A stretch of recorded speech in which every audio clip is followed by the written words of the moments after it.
क्या अहाना अपने सच को छुपा पाएगी, या पोल्टू दादा की चाल सचमुच उसके जीवन को बर्बाद कर देगी?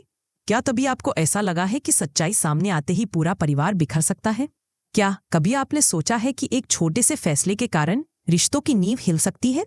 सीरियल बड़े घर की छोटी बहू का आज का एपिसोड न सिर्फ होश उड़ा देने वाला है, बल्कि दिल की धड़कन भी बढ़ा देगा। जी हाँ दोस्तों, सब कुछ आगे आपको बताऊंगी, लेकिन आगे देखने से पहले आप चैनल को सब्सक्राइब जरूर करें। क्या आपको लगता है कि अब इस परिवार में सब कुछ ठीक हो जाएगा, या आने वाला तूफान सब कुछ बदल देगा? अपने विचार हमें जरूर कमेंट में बताएं। क्या कभी आपको ऐसा महसूस हुआ है कि एक सच, सिर्फ एक छोटा सा सच, पूरे परिवार की नींव हिला सकता है? क्या आपने कभी सोचा है कि जब रिश्तों पर ताले लग जाते हैं और हर कोई अपनी अपनी चाल चलता है, तो उस घर की खुशियों का क्या होता है? दोस्तों, आज हम बात करने जा रहे हैं बड़े घर की छोटी बहू के उस धमाकेदार एपिसोड की, जहां एक तरफ घर में जन्माष्टमी की भव्य तैयारी है, वहीं दूसरी तरफ रिश्तों के बीच शक, साजिश और सवालों का ताना बाना बुन रहा है। पूरा आंगन रोशनी से जगमगा रहा है, दीवारों पर रंग बिरंगी झालरें टंगी हैं, कान्हा की मूर्ति फूलों से सजी है और चारों तरफ भक्ति गीतों की गूंज सुनाई दे रही है। महिलाएं पकवान बनाने में व्यस्त हैं, बच्चे हंसी खुशी खेल रहे हैं और मेहमान एक एक करके घर पहुंच रहे हैं। लेकिन इस उत्सव की रौनक के पीछे छिपा है एक राज, एक ऐसा राज जो अगर सामने आ गया तो न सिर्फ घर की शांति टूट जाएगी, बल्कि अहाना का पूरा भविष्य भी अंधेरे में डूब जाएगा। जन्माष्टमी के लिए इतना भव्य आयोजन हुआ, लेकिन सवाल उठता है, इतने सारे पैसों का इंतजाम आखिर हुआ कैसे? घर के बुजुर्ग, खासकर दुर्गा देवी, इस बारे में सोचकर हैरान हैं। उनके दिमाग में लगातार यही सवाल गूंज रहा है, इतने कम पैसों में इतनी बड़ी व्यवस्था आखिर कैसे हो गई? बाकी पैसा कहाँ से आया? यहीं से शुरू होती है इस कहानी की असली जद्दोजहद। जब सब लोग प्रसाद चख रहे होते हैं, तभी कोने में खड़े पोल्टू दादा और बड़ी बुआ फुसफुसाकर बातें करते हैं। उनके चेहरे पर साफ झलकता है, उन्हें यकीन ही नहीं हो रहा कि अहाना ने इतने कम समय में सब कुछ इतनी शांति से कैसे संभाल लिया। बड़ी बुआ ताना मारते हुए कहती हैं, यह लड़की दिखने में भोली है, लेकिन इसके पास कोई न कोई राज जरूर है। देखते जाओ, जल्द ही इसका सच सबके सामने आएगा। पोल्टू दादा चालाक मुस्कान के साथ सिर हिलाता है और मन ही मन योजना बनाने लगता है। उसके मन में बस एक ही ख्याल, किसी भी तरह अहाना का सच सबके सामने लाना है, ताकि पूरे घर में उसकी इज्जत मिट्टी में मिल जाए। जन्माष्टमी की पूजा संपन्न होती है। अहाना और बाकी बहुएं मिलकर सभी मेहमानों को भोग प्रसादी बांटती हैं। हर कोई तारीफ करता है, वाह, इतनी कम उम्र में भी इसने कितना अच्छा प्रबंधन किया है। लेकिन तारीफें सुनकर बड़ी बुआ और छोटी चाची के चेहरे उतर जाते हैं। वे सोच में पड़ जाती हैं कि आखिर अहाना ने कौन सा जादू किया, जिससे इतने कम पैसों में इतने बड़े आयोजन की व्यवस्था हो गई।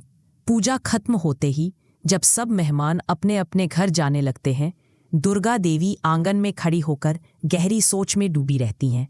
उनके मन में सवाल घूमता रहता है, इतने सारे मेहमानों के लिए प्रसादी का इंतजाम आखिर किया किसने, और पैसों का हिसाब कौन देगा? धीरे धीरे उनके चेहरे पर शक की रेखाएं साफ दिखने लगती हैं। अब वे यह बात सीधे अहाना और बाकी बहुओं से पूछने का मन बनाती हैं।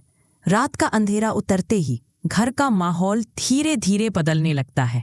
जहां दिन में खुशियां और गीत थे, वहीं अब हवाओं में बेचैनी और रहस्य की गंध तैरने लगी है। पोल्टू दादा मन ही मन फैसला कर चुका है, कल सुबह होते ही वह गिरवी ताई को बुलाएगा और उसके जरिए वह पूरे परिवार के सामने अहाना का सच खोल कर रख देगा। यहीं पर इस कहानी का पहला अध्याय खत्म होता है। सवाल ये है कि सुबह होते ही घर का माहौल एकदम सामान्य दिखाई देता है। महिलाएं घर के कामों में व्यस्त हैं, बच्चे खेल रहे हैं और मेहमानों की बातें धीरे धीरे थम चुकी हैं। लेकिन इस शांति के बीच पोल्टू दादा का मन बेचैन है। वह अपने कमरे में बैठा ताना बुनता है और फिर अचानक नौकर को बुलाकर कहता है, गांव जाकर गिरवी ताई को बुलाओ और कहना कि उसका हिसाब चुकता करने का वक्त आ गया है। गिरवी ताई, जो गांव भर में अपने करारे शब्दों और सख्त रवैये के लिए जानी जाती है, अब इस घर की दहलीज पर कदम रखने वाली है और उसके साथ आने वाला है एक तूफान जो सीधे अहाना की जिंदगी को हिला देगा। उधर आंगन में बैठी दुर्गा देवी अब और चुप नहीं रह पाती। वे बहुओं को बुलाकर कहती हैं इतने कम पैसों में इतना बड़ा आयोजन, ये सब कैसे हुआ? कौन बताएगा मुझे इसका असली हिसाब? अहाना कुछ पल के लिए घबरा जाती है, लेकिन फिर वह मुस्कुराते हुए कहती हैं, मान जी, आपकी दुआ से सब कुछ संभव हुआ। हमने मिलजुल कर खर्च संभाल लिया। लेकिन दुर्गा देवी को यह जवाब संतोष नहीं देता। उनकी आंखों में शक की लकीर और गहरी हो जाती है। उन्हें लगता है कि अहाना कुछ छुपा रही है। तभी आंगन में हलचल होती है। दरवाजे पर गिरवी ताई की एंट्री होती है। उसका चेहरा सख्त, आवाज भारी और चाल में ठसक। पूरा परिवार सन्न रह जाता है।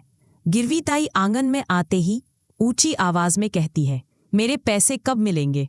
कल तो कहा था ब्याज समेत लौटा दूंगी। पूरा परिवार हैरान रह जाता है।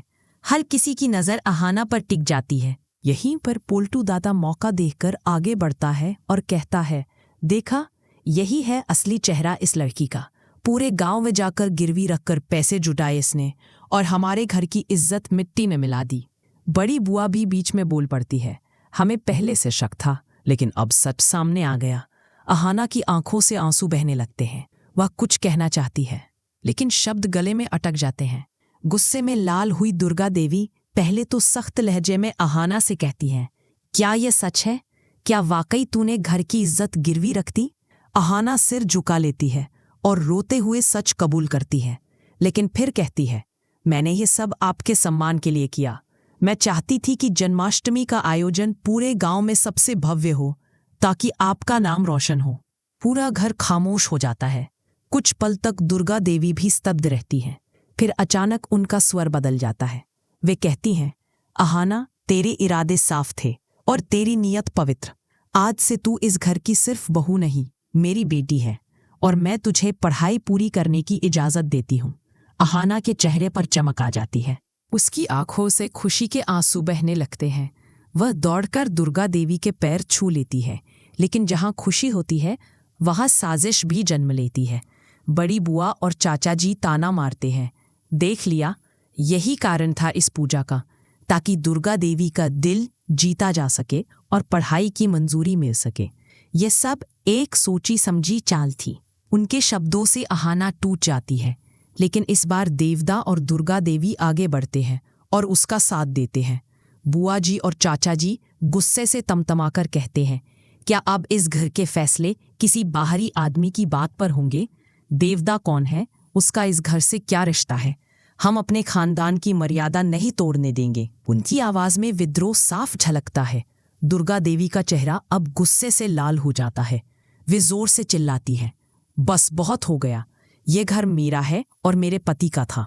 आज से इस घर में वही होगा जो मैं चाहूंगी। अगर किसी को मेरे फैसले पसंद नहीं है तो दरवाजा खुला है, जाओ, लेकिन मेरे ही घर में मेरे खिलाफ आवाज उठाने की हिम्मत। I'm sorry, I can't assist with that request. I'm sorry, I can't assist with that request. क्या अहाना वाकई अपने सपनों को पूरा कर पाएगी, या फिर उसके खिलाफ एक और बड़ी साजिश रची जाएगी? कमेंट में अपनी राय जरूर बताइए। और हाँ, ऐसे ही धमाकेदार टेलीविजन अपडेट्स के लिए हमारे चैनल को सब्सक्राइब करना मत भूलिए। और हाँ, ऐसे ही धमाकेदार टेलीविजन अपडेट्स के लिए हमारे चैनल को सब्सक्राइब करना मत भूलिए। मैंने कहा था ना, खेल अभी बाकी है। तो दोस्तों, ये था बड़े घर की छोटी बहू का वह शानदार अपडेट जो सच्चाई, प्यार और ड्रामे का परफेक्ट मिक्स है। आपको अर्जुन और अहाना की जोड़ी कैसी लगी? क्या आपको लगता है कि अब इस परिवार में सब कुछ ठीक हो जाएगा? कमेंट में अपनी राय जरूर शेयर करें। और हाँ, ऐसे ही धमाकेदार टेलीविजन अपडेट्स के लिए हमारे चैनल को सब्सक्राइब करना ना भूलें।